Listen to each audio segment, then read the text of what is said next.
Yay! Hello. Welcome to our June Lunch and Learn. Thank you for joining me today, Justin. Yes, absolutely. Always a pleasure. Always a pleasure. Um, so let's see. Let's get things started. First of all, are there any latest news? What's the latest coming from AfterShoot? What's ahead? That is a loaded question. So first up, we have a beta that is currently being tested that'll hopefully launch pending any bugs next week. I am actually going to put this one out into the Facebook group. So if you have any interest in trying the next version, we're looking for some feedback and some people. We're really proud of it. A lot of really big adjustments. So far, the 20 some odd beta testers have been head over heels with the changes. So we'll probably dive into that a little bit here and show off some of the things. And then coming up, we're working on our next beta. So there's always things happening here. We haven't even launched this one and we're already turning our heads to the next one. So yeah, there's a ton of things happening. Janice, I will post it as soon as this live is over. I'm going to make a post in the Facebook group and I'm going to have a big warning that it is still a beta. So you may find bugs and we want to know about them. But we'll inform everybody of it. So you will get the chance to try this beta. I love beta testing. It is, I think the big thing to note here is that we made a lot of ML changes. So there's a lot of really cool Wait, what's ML? machine learning. Yeah. So our magical unicorns are enhanced. So far, the feedback on those enhancements has been outstanding. So we've done changes to emotion, to closed eyes, to blur, to the duplicate grouping, which took 6 months of hard work to actually make happen. So I think everyone's going to be really, really surprised and excited to see the new results. But yeah, you're going to just have to try it and see. Again, the beta is there. The spray can is new, right? That's one thing that a lot of people are excited about. Spray can is there, ready to be used. It's pretty cool. I was gonna say we've shown the spray can off a little bit, and I understand you're going to show it to us again today. Yep. So very, very exciting. Um, Also, for those of you watching, if you are coming to ClickCon or Click Away, both of which happen to be in Chicago, but like 2 weeks apart this summer, let us know because we would love to see you there. Justin and I will be together at ClickCon, and then Justin has a wedding that conflicts with Click Away, but I will be there with Esteban Gill, one of our super ambassador. So Esteban and I will both be at Click Away as well. So we would love to see you there. If you have any plans, let us know. Awesome. Yeah, I'm excited. My favorite thing is to go into these conferences, right? And just talking to people, like people who've never heard about the app, always exciting. Heather, you better come visit us. But yeah, it's always exciting just to talk to people about the app. Anyone who uses it, it's really exciting just to have them come and say hi. And we whatever feedback, whatever it is, that we just love talking to you guys. That's probably the favorite thing about AfterShoot is just you guys. Rob Jones just shared this. Pro photographer for 18 years, just found the awesomeness that is AfterShoot. What a difference. Was skeptical after all this time without you, tested a wedding with me calling it, and then the software, and the results were almost identical. That is very, very amazing news. We love that. That's We what love hearing we that. love to hear. That's why we're here doing all of this. So, and And then and Keith mentioned this, but I want to let both Keith know and anyone else. This, as soon as we are finished broadcasting, this broadcast just stays live right there on the Facebook page, in our Facebook community, and on our YouTube channel. So it's there. The replay is instant, so you can always just come back and check it out if you miss it for any reason. I know a lot of people ask about that. And one more before we start diving in. Kiki Smith said that AfterShoot has changed her life, hearts back to her. The next thing that would just rock my entire world would be able to pick up and call from another device. I know that's something that Yeah. people bring up. Yep. You will, Kiki. We will take care of you at some point. At some point. So, yes, we do. We do have a lot of things on our roadmap. We're trying to tackle them one thing at a time. But yes, they definitely culling and then being able to just do it, on in another device in another room or whatever it is. That's coming. There's just lots of things. Busy. Yeah, I mean, I'm one of those people too. I'm on my iMac right now, but sometimes I'm on my MacBook Pro, and then later I'm like, wait, where is that at? So, I mean, we get it also from a user perspective. Yeah. Oh, listen, the amount of hard drives I have that have like I'm editing stuff from like earlier this year on that computer. I'm editing stuff from right now on this computer, right? Like I'm like crossing every which. So culling is just a whole other thing. Oh, look at that. Magical Unicorn Boss has replied in. I was just gonna say, hi. Our That other co-founder your is live in the CEO. chat. Yes. So Justin and Harshit are, well, two of the three co-founders, and he is live in the chat. So you may be seeing responses from him there as well. So do you want to dive in? Do you want to share your screen? Yes, let's share that screen. We will now are we looking at just so everybody knows, are we looking at the beta right now, or is this?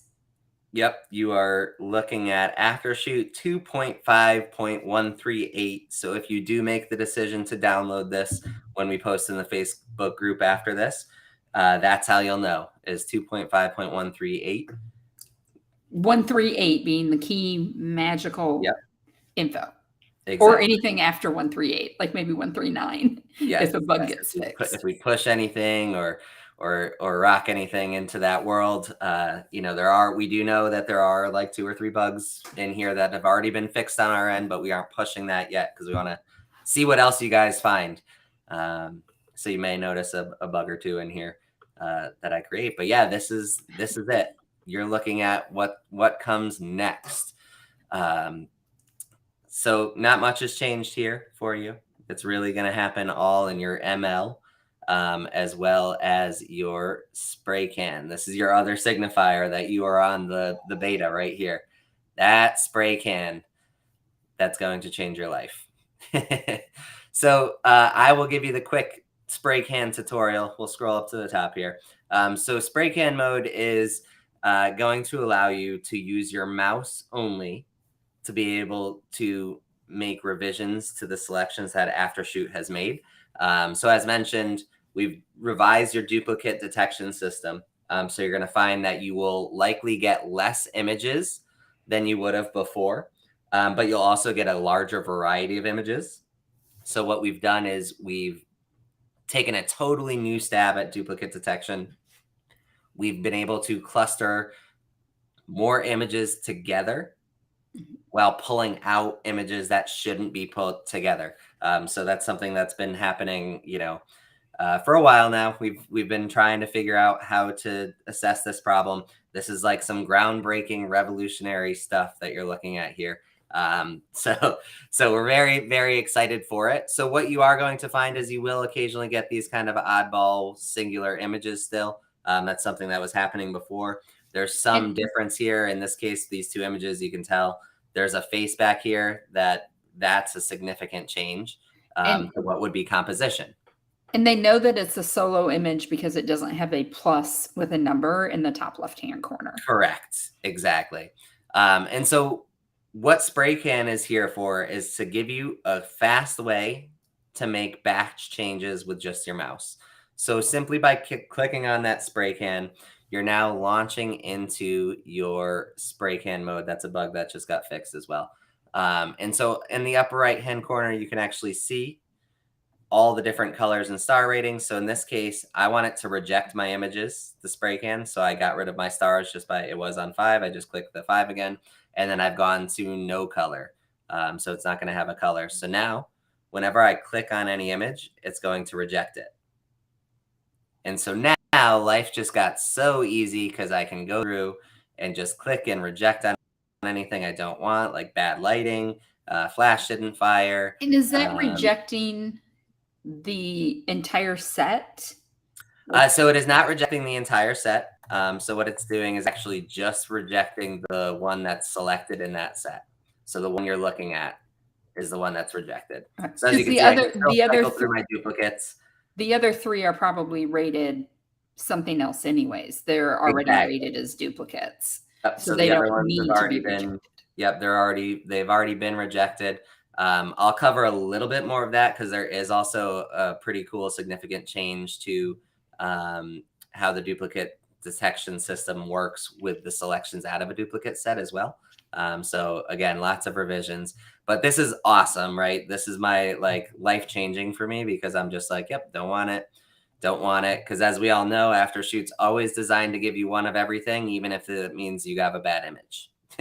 And I am very successful at taking bad images. So this is huge for me because I'm just going in and firing off some photos that I wish, maybe I didn't take, but I did. And I've taken duplicates, and here are my selections. So I'm going to just go in and spray can them away. I don't want them anymore.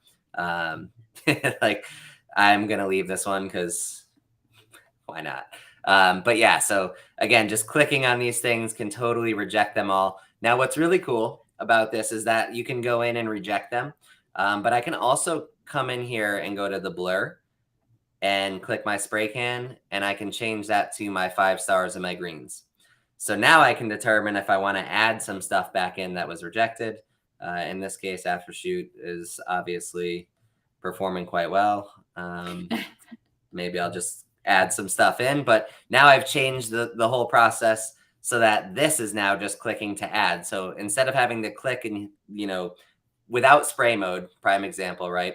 I would have to click on an image and then hit the A key to add it back in. Right. So now we've eliminated that by just saying, okay, great. You can just click on an image using the spray can and it just automatically adds it back in or rejects it or whatever you determine it to do. Now, within this beta, it has not been implemented, but we also are adding the ability to command click, which would be the opposite effect. So if this is set to your selected image, command click would be rejecting your image.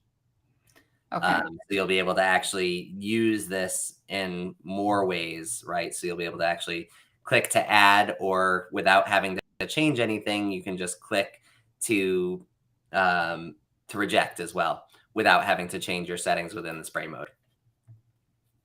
So very exciting time to be alive. Well, and the biggest thing about this, because that is something that we hear often from people, I intentionally take blurry photos, or I want that photo with that artistic blur. What I judge to still be a good photo, that AfterShoot has rejected it, but maybe I wanted that bit of motion blur in there. I like the emotion that it evokes. Or in my case, sometimes I do portrait sessions where I'm taking such detailed close-ups of somebody's face that it might get rejected because the majority of the face is out of focus. Mm-hmm. But the part that I wanted in focus is in focus. So that makes reviewing those and pulling them back in so much faster. Much faster. We always, to set everybody up for success, we always say you're going to get images you don't want, or some images that you did want, maybe, sorted out.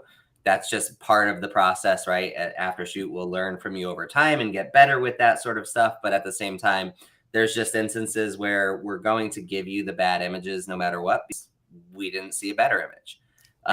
Or sometimes we'll give you yeah, there's a lot of different things that can go. So that what we're doing here is giving you a faster way to get through them. And part of that faster way is also this lovely new thing we've added here, your key faces. So now your key faces appear on the grid. So if you have duplicate sets, you can totally cycle through those duplicates and see your key faces change. So this personally is my favorite screen in the world, the grid view, because again, I'm getting large clusters of images. I can see what I have. I can fastly shuffle through and add and swap and reject as I see fit on this screen. And I don't really necessarily ever need to go to the loop view unless I'm really have a question about something. So in this case, seeing these faces nice over here, I know this is in focus without having to go to loop view because their faces are tack sharp in the key faces. So again, it's just another step to kind of help alleviate having to go from this screen if you weren't certain whether or not they're in focus. I can see they are, but you used to have to go over here to your key faces, and we can expand that to make sure they're in focus, but now I don't have to, right? It's presented to me here, and I can make more decisions within the screen without bouncing back and forth from screen to screen. So yes, another trouble shooting topic for you. AfterShoot's going to keep learning from you as you use spray can mode. Correct. Yep. As always. Yep. Yeah. So a question that comes up a lot with users is, do I have to classify images, right? So, you have all your ratings over here.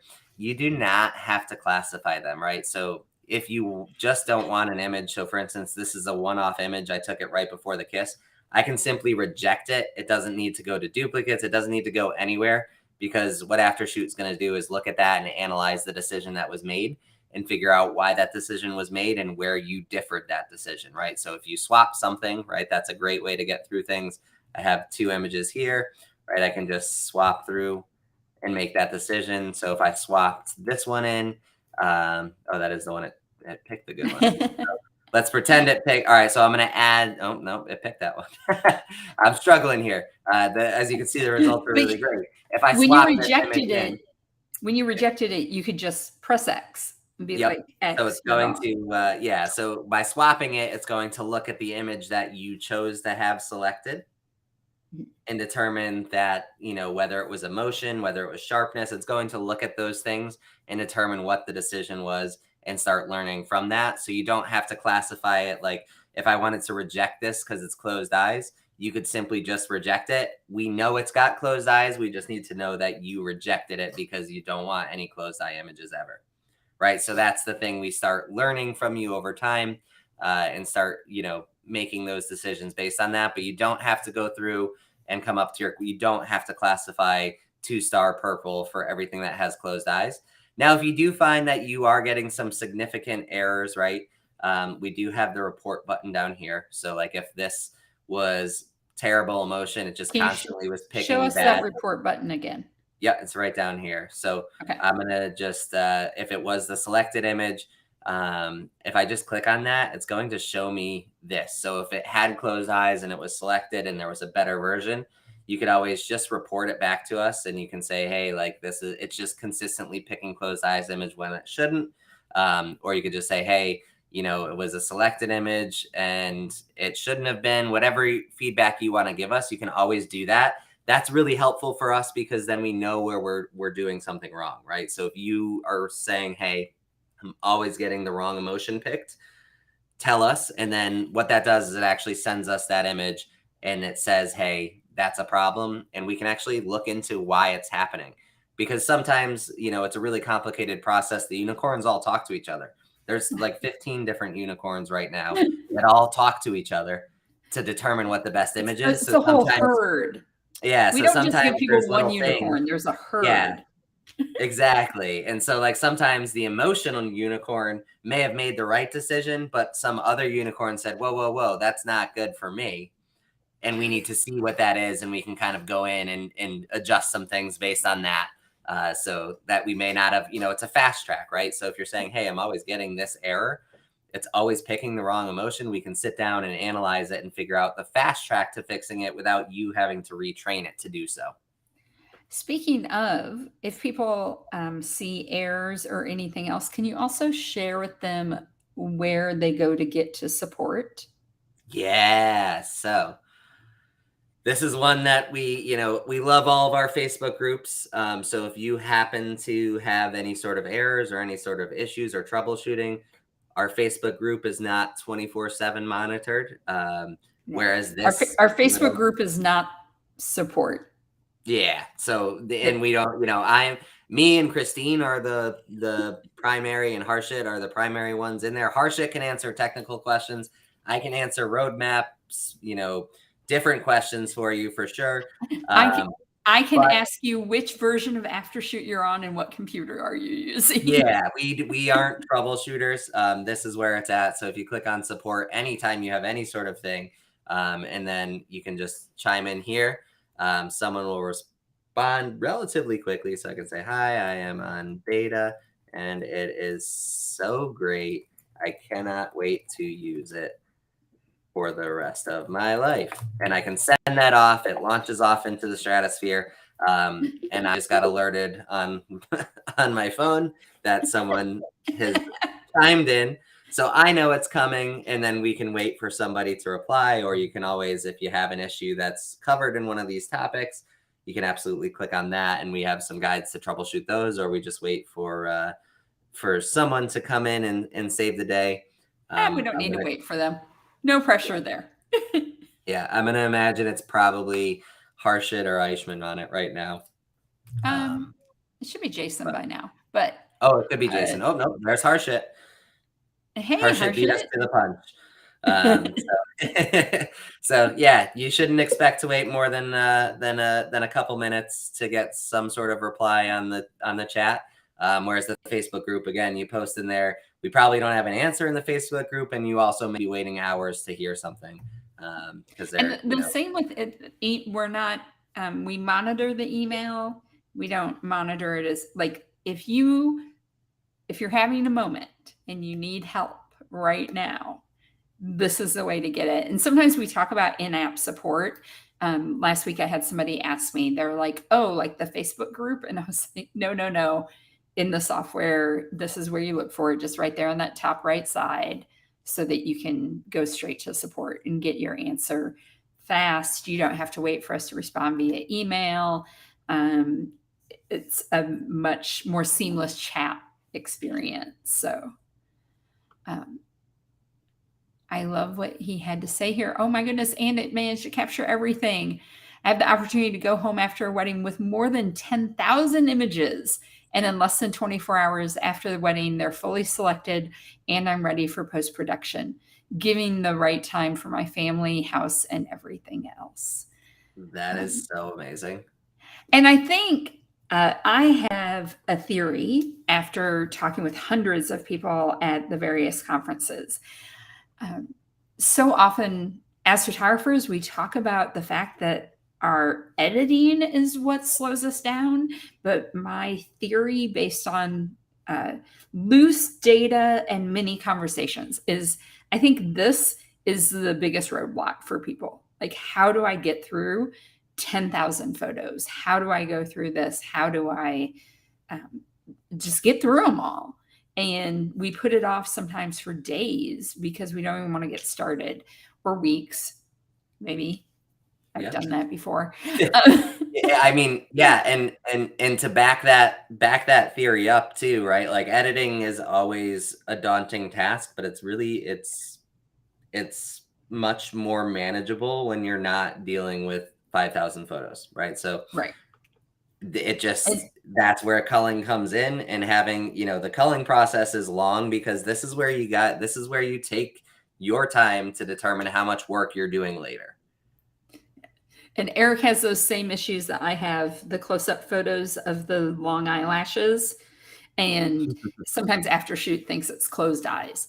So definitely report them. Let us know that Mhm. it's missing the mark for Yeah. us. And as always, as Christine mentioned, we don't, we monitor the email, of course. So you can always shoot us emails with like a series of images. So actually, what a lot of what my job entails is coming in and Mm. finding places where we've gone wrong. So if I have an out of focus person or whatever it may be, I will, or if the wrong selection was made, so if I had something that's not blurry and was marked as blur or whatever it may be, I can actually just come in and drag and drop it. And I actually drag and drop it straight into the email and send it off to the dev team, right? So I want to just get them.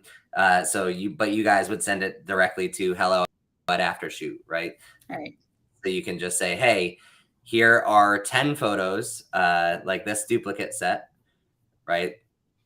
It shows the wrong one in all of them. So I could just drag and drop all these pictures right over to my email and send it off and say, hey, like this is, because that's the thing. We really do. We look at those things. We try and figure out what's wrong every single time somebody says something's wrong.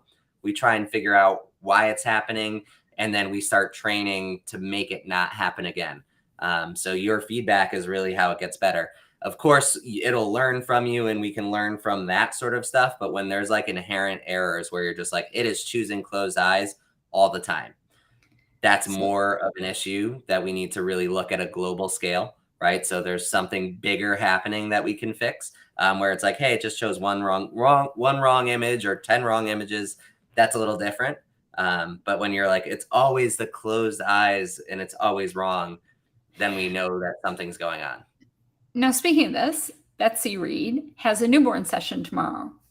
And a newborn session, by the very nature of those sessions, are going to have tons of closed eyes. When she brings it in to start her call, can you show us what she could do to prevent, like, we just want to keep all the closed eyes. Yep. In this case. Absolutely. Absolutely. So we also added this lovely new screen here. The setup recipe. This is going to be enhanced over time. So right now, this is just a placeholder. We do have some portrait modes coming within the machine learning. In the beta. This is in the beta because I haven't even seen this one yet. But this screen is going to be much larger, right? So you're going to expect this to, not in the beta, not in this release, but as time goes on, we're working on all sorts of improvements to kind of tailor the sessions to you. So like newborns, you would probably want to be on lenient because you are going to get lots of really soft images. So that, generally speaking, you would expect that. I'm going to go over grouping of duplicates real quick. I'll swing back to what she needs to know for sure. But while we're here, so as I mentioned, we've revised the grouping of the duplicates.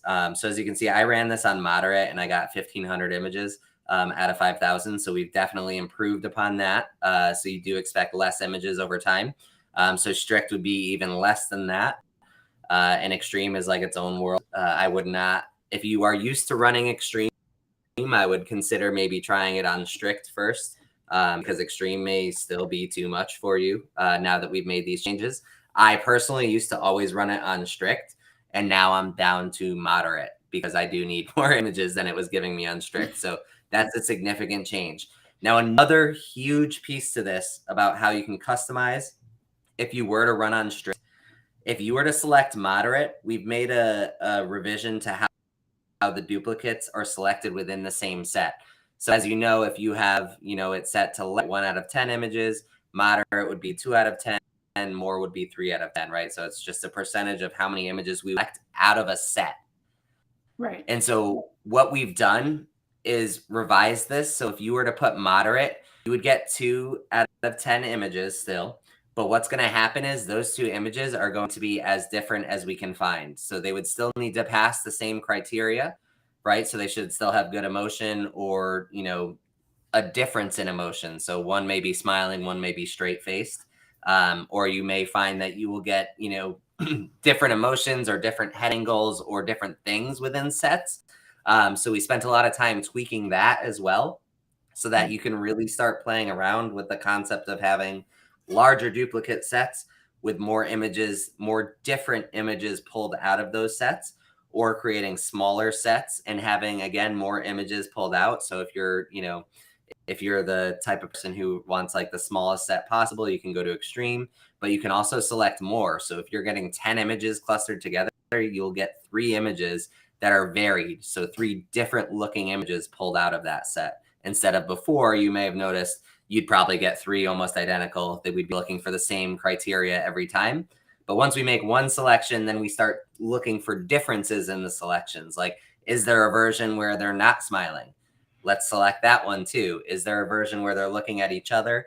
And we selected the one where they're looking at the camera. Let's pick that one where they're looking at each other. So we've made a lot of revisions to this. So definitely you may want to sit for a minute or two and play around with it and kind of figure out where the sweet spot for your shooting style is. Now, we'll swing down. We've changed this screen. So you'll see we've now made these very clear and visible. So there was question before about, it used to be under an advanced filter option. We decided to pull it out so you could actually see that you can turn these things on and off. And so in Betsy's case, if she's not on the beta version yet, this is still going to say advanced, and it'll say advanced filters. Yeah. And you can use there's an arrow to expand yep, to drop this down to actually find this. So now on the beta it'll be visible. If you're not on the beta yet, you would still use that arrow to kind of drop it down. And she could turn off the closed eyes for beta, right? So she can turn off the closed eyes in any version still. So for newborns, you would probably want to turn that off. For those people who are shooting a lot of like motion blur style images, like auto sports and that sort of stuff, you may want to turn the blur detection off. And then some people actually choose to turn duplicate detection off, right? So there's certain instances where you're shooting things where you want to see the entire motion or action unfold. And you don't want them to be clustered together. You want to review entire sets of images. You can also turn that off as well. I could see that probably being helpful for somebody that does HDR photography, where you do the incremental photos. You could just turn that duplicate detection off. Yeah. So like we've had a lot of people who like to do macro where they rack the focus. They just want all of them to be there. They turn the blur detection and the duplicate detection off. And then they just have a nice way to go through their images and kind of figure out what they want to do and what they're looking for. So yeah, there's a lot of different pieces to this, different ways you can use it. And that's part of that versatility we wanted to give you. I know some sports photographers actually have gone to turning duplicate detection off as well, because they just want to see the full, they're shooting 5 frames per second. They want to see all 5 frames of that 1 second window, or they're 10 frames per second or whatever it is when someone's swinging a baseball bat, because they just want to see. That's always been that issue. That's always been that issue with sports photography, which we've been working with for as long as I've been with the company, is while our unicorns might think that a certain sports photo is the best, it might not be the perfect snap photo when the American football player is tossing the ball. There's a lot of really, really specific criteria when it comes to sports photography and it varies with every sport. Exactly. Yeah. Like usually you're like, yeah, I want the moment that the ball is closest to the bat. But then in football, I want the moment where the ball lands in their hands. So it needs to be, so there's just so many snaps with the spiral. Yeah. Yep. Exactly. So there's just so many different ways to approach it that some sports photographers have gone that way.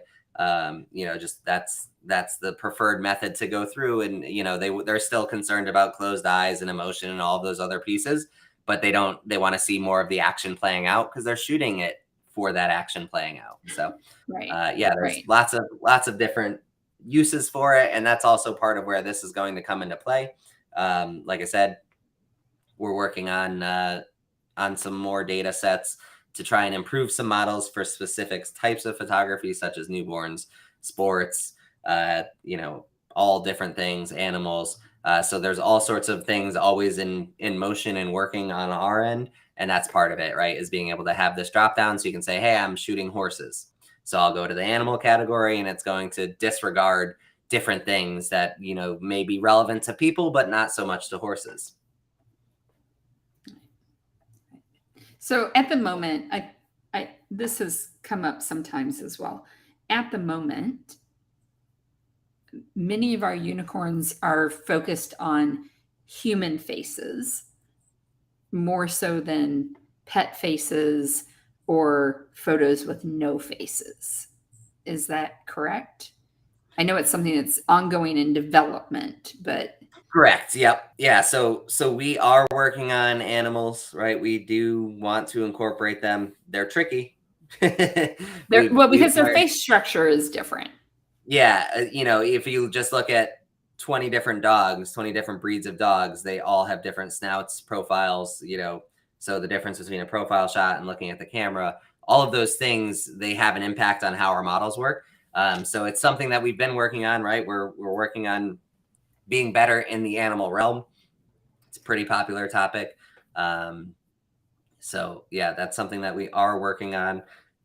Generally speaking, when there's not a face in the image, that's also something that we're working on. So non-face images, we have improvements underway right now, so it won't come out in this beta, but the following one should have some more improvements. We did make some improvements, so there are slight gains right now in non-face blurry images, but not enough for us to rest our case. So still working on that and improving that concept.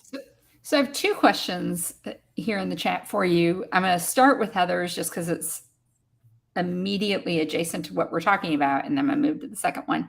Is there a way to tell it what to focus on? For my macros, I keep finding it will pick an image that's in focus, but what's in focus is the edge of the leaf instead of the ladybug, which I got later in the set, but that one wasn't picked. Yeah, so we cannot tell it that yet. So part of what we're looking at within this non-face blur system is how we can incorporate general thoughts around this, right? So we've had a lot of discussions about how we can make non-face blurry images important, because the funny thing, you mentioned flowers, we're looking at the edge of the leaf is in focus. You're looking for the ladybug in focus, but the next person's looking for the flower in focus. So it gets a little bit tricky when it comes to those again, the subjects vary. So there's a lot of questions that come up about that, right? What was the user intent for focus? Because if you focused on a flower with a ladybug on it, if the ladybug's in focus, it's right for Heather. Right. But if the flower is out of focus, it's wrong for Rick. Right. So that's part of the slowdown with that non-blur face stuff, is that there's a lot of questions and what ifs that we have to kind of work through to make sure that we're making the best decisions for users. But I definitely, I know Heather already talked about doing the beta, and I think that would be really great to see how the spray can that we were talking about impacts her.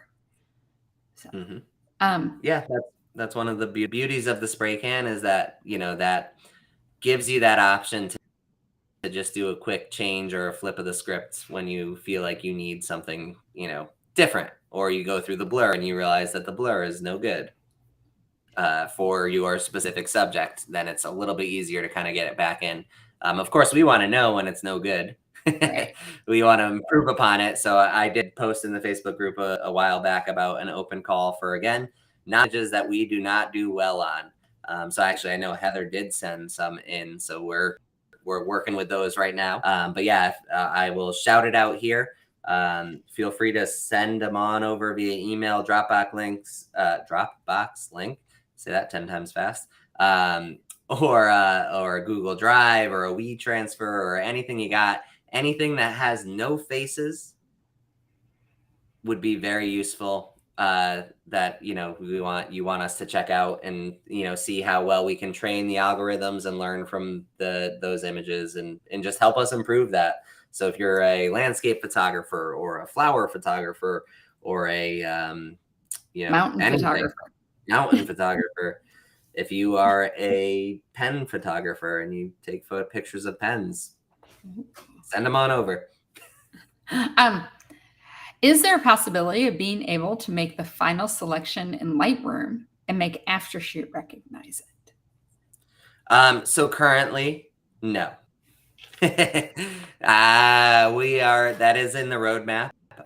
It's something that unfortunately, we're very, very much tied to Lightroom with that. And so there's some things we have to do, some hoops we have to jump through to kind of get through to get that done. So definitely not going to happen this update, but it will happen eventually, that there will be some sort of plugin to help tie things back to what you do in Lightroom. Well, and I think also if you have done the majority of the work in AfterShoot, then you bring the photos into Lightroom and then you change your mind about 10 or 15 images just as you're going through the editing process and you go, ooh, I don't actually want to keep this, I want to reject it. That small amount that you're choosing to reject in Lightroom is a small enough amount that if the unicorns don't learn from it, you're not taking a hit.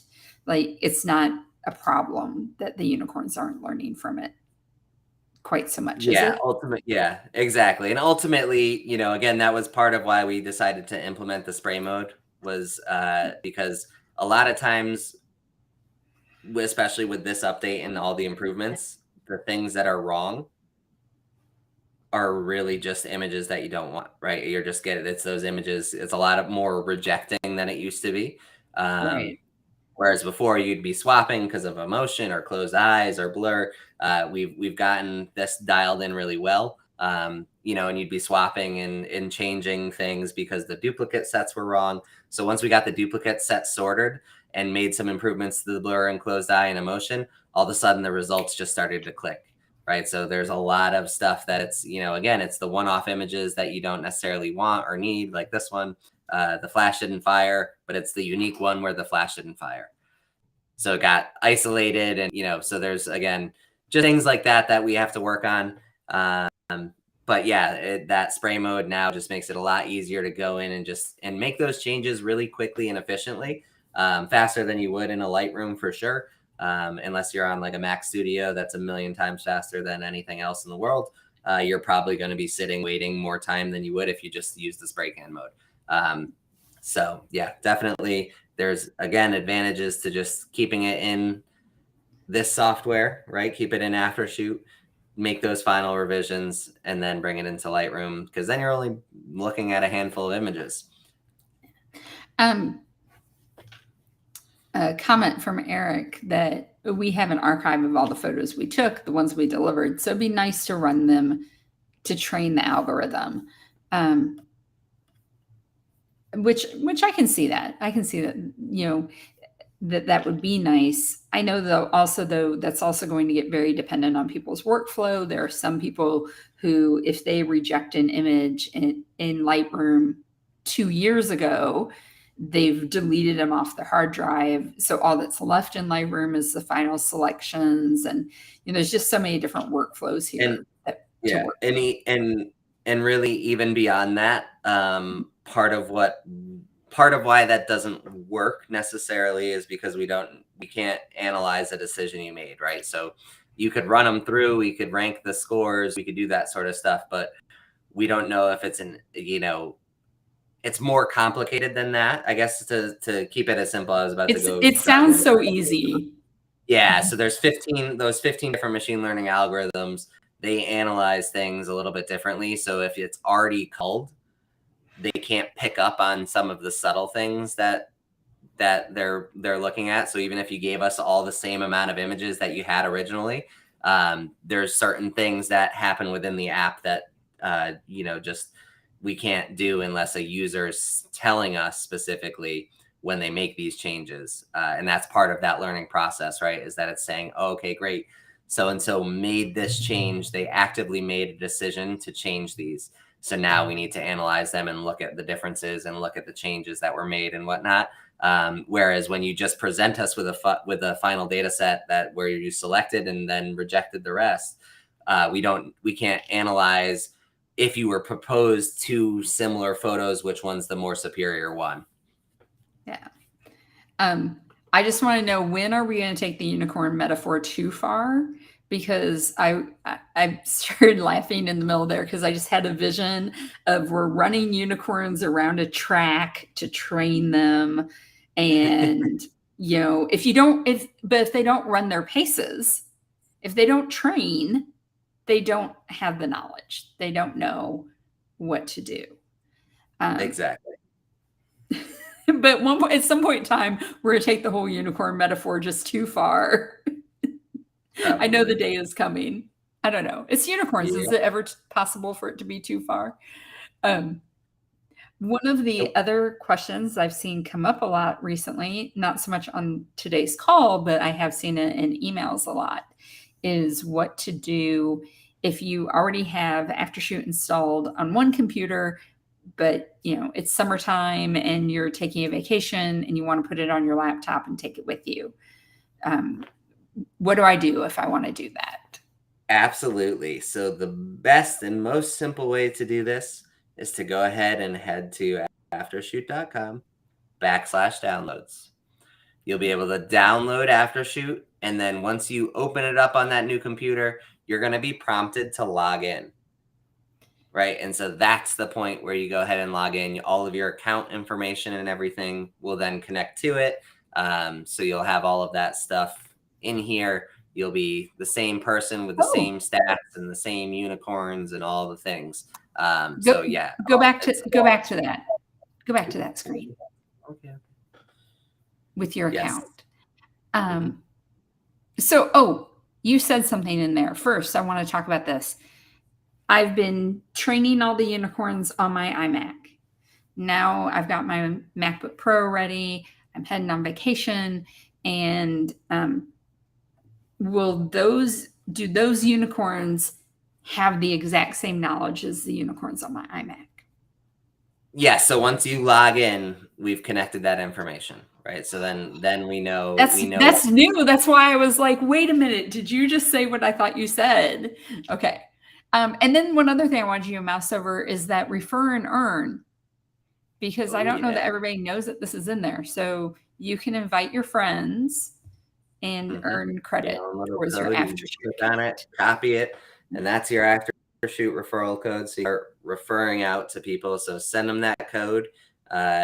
Anyone that you would like to have save some time and get better at life, you will start earning some credits. Your friend will get a discount.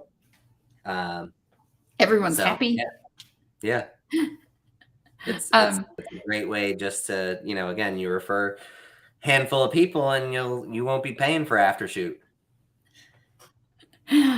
Captain Jack asks, and I just have to say, I love his photo. Yes, Captain Jack. And I know he's out of Seattle, so I'm like, in my head, I'm pretty convinced. I'd love to know if he's actually like one of the, like, I love doing the tours in Seattle. So I'm like, does Captain Jack run like the cruise tours? Anyways, how well does AfterShoot work with Capture One?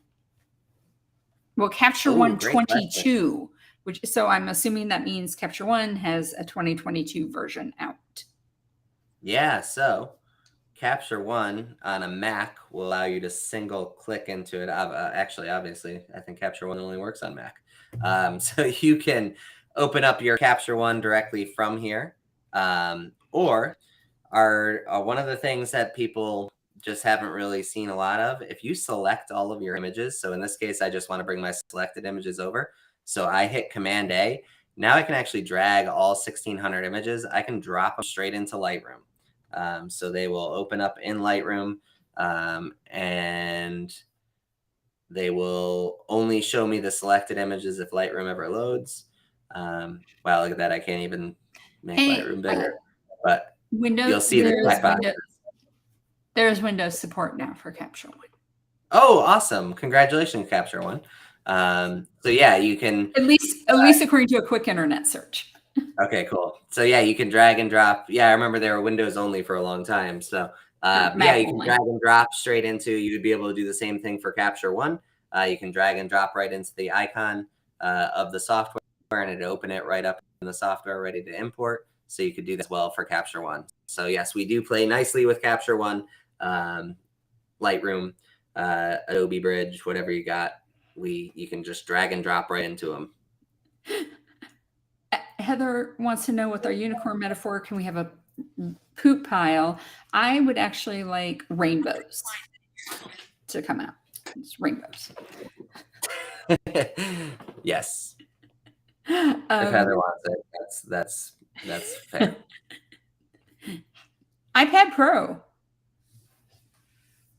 iPad Pro. So, I love you all so much. And we are so excited for our iPad Pro app to launch, but it's not launching yet. We've got we've got a couple of things we've got to hash out before we get to the iPad app. So it's the design has You and I changed a have lot. fought for this for a long Yeah, time. Like, we want that it's iPad app. it's going to come, so don't feel sad. We didn't neglect you. We will be giving you an iPad Pro app or an iPad app in general for all iPads. But yeah, we did have to the way things have unfolded within the app. We had to sort out a few things. You may notice there's a lot of changes that have happened to the app as far as how, like, over the past few months, the instant import and those sort of things. And a lot of that ties to future prepping. So we had to convert the front end of the software to something else to make it a little bit better for the future, and make it more useful. But we also have to do the back end of the app to make that happen as well. And then there's one other thing that's just top secret that's also happening in the background. Then we will revisit the iPad app, because we have some, again, solidifying things like key faces, right? So key faces in the grid, all of this stuff kind of needs to be organized and prepared before we bring it to iPad development.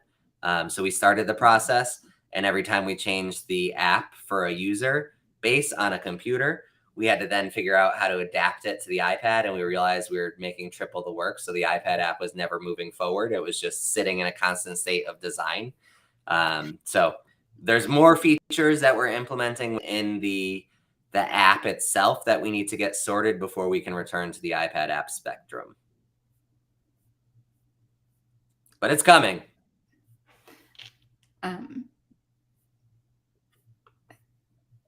That's Heather's thought on why it should be a pile of poo. Fair. I think, though, I still like the rainbows because, sometimes it's bringing it back in. It all depends on how you choose to color what you are reviewing at that moment. So, Definitely. are there any other questions you've seen come up recently that we might need to address? I can't think of any. I feel like recently the biggest question I've been seeing is that question about putting on a second computer. So Yeah, that's a pretty aftershoot.com/downloads. big one. Yeah, and I think the number one issues that people have been facing in the unicorn realm. So those duplicate clusters. I know some of you have probably seen it, or where you may have had, like, it used to happen a lot with my bridesmaids photos, because they're all dressed the same in the I would same place, say every same hair. groomsman in the same suit, Exactly. So those and sort of 3 things might be the where there same was, height. yeah, so you'd run into some misclustering with those specific sets. We believe we have solved this problem. That was part of that huge search here. So again, you'll see, there's a lot of changes that have been made to try and accommodate that, and make sure that we don't cluster random people together that shouldn't be.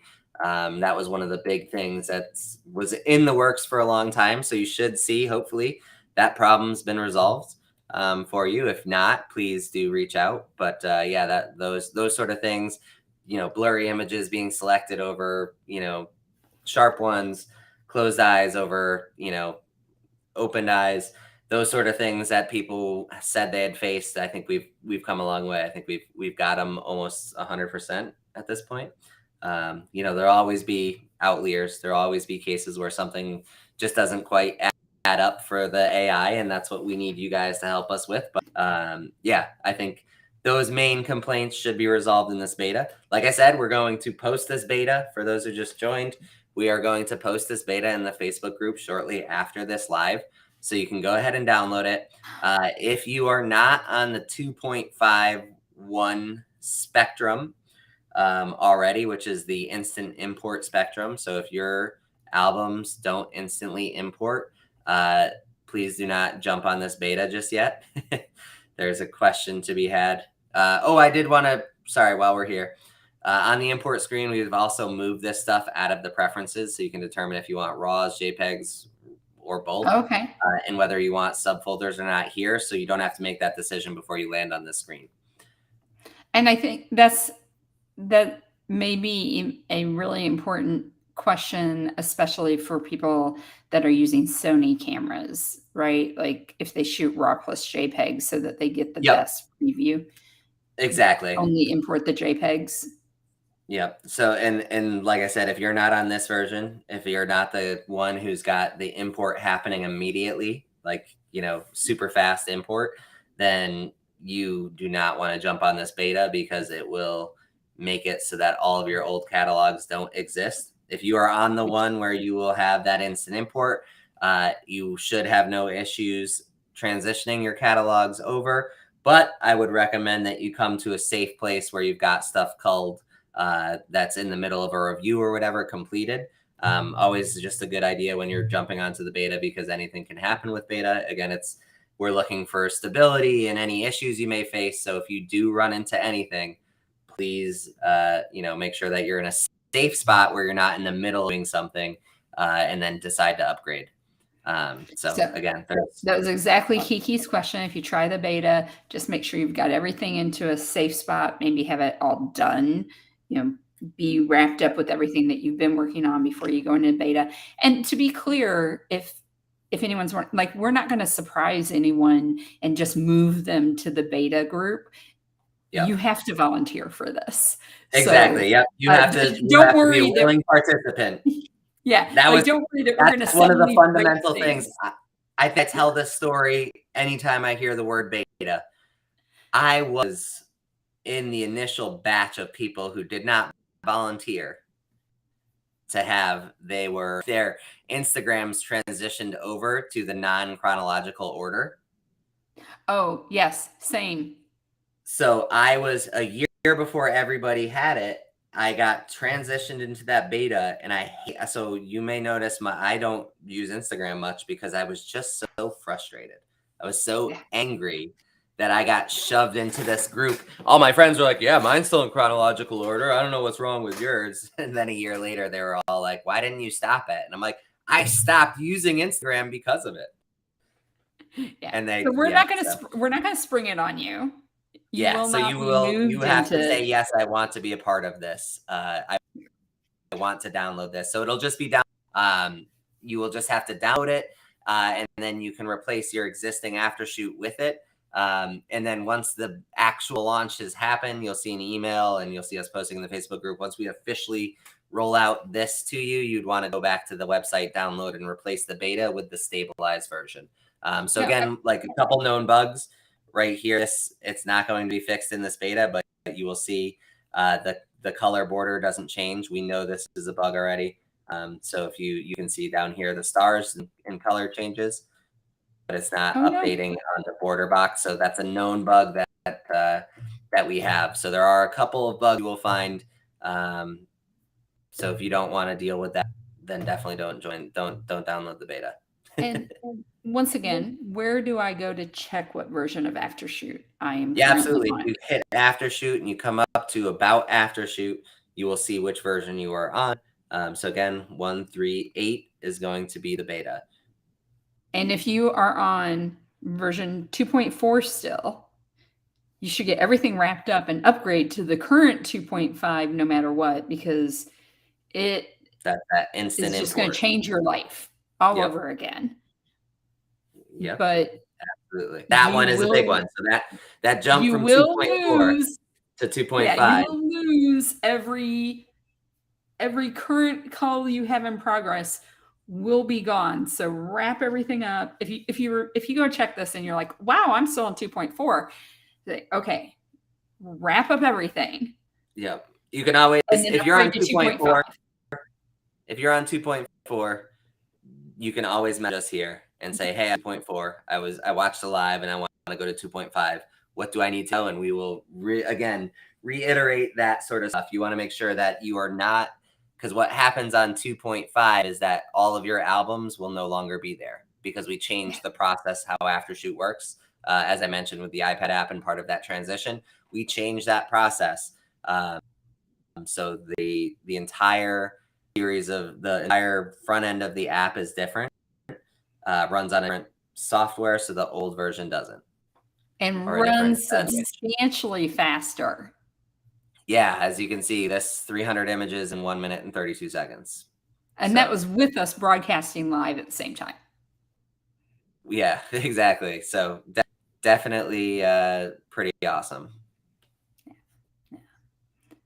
So for sure, if you have not moved up from 2.4, which came out in 2.5 came out in March, I think. So you definitely want to move up, and then, but make sure you're ready for it. So reach out to support before you do. That looks like all the questions that we have today. Any closing thoughts? No pressure. Yeah, I've got tons of closing thoughts. I do want to answer Kiki's question. Well, you did answer it. Oh, I did answer it. Okay. Yeah. I just swung back in. Yeah. So if you're on 2.4, you will. If you're already on 2.5, you in theory will not lose your culled albums. But again, because it is a beta, there is always the chance that, something within the upgrade, we've had 20 some odd people already using it, and only one person has had any issue with actually opening it and making it function. So I think you should be I feel pretty confident that you'll be all right with it. But again, it is a beta, so there is always the chance that it just doesn't, something doesn't transition over or something doesn't flow. And that's part of why we want to get it in beta testers' hands. So yeah, absolutely. So thank you again, Justin.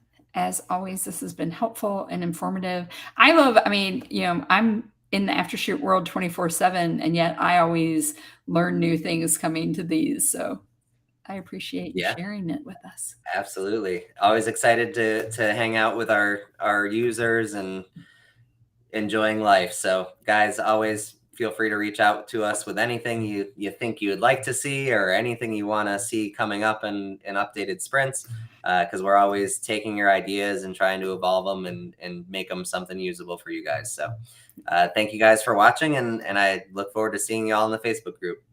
Thank you, everyone.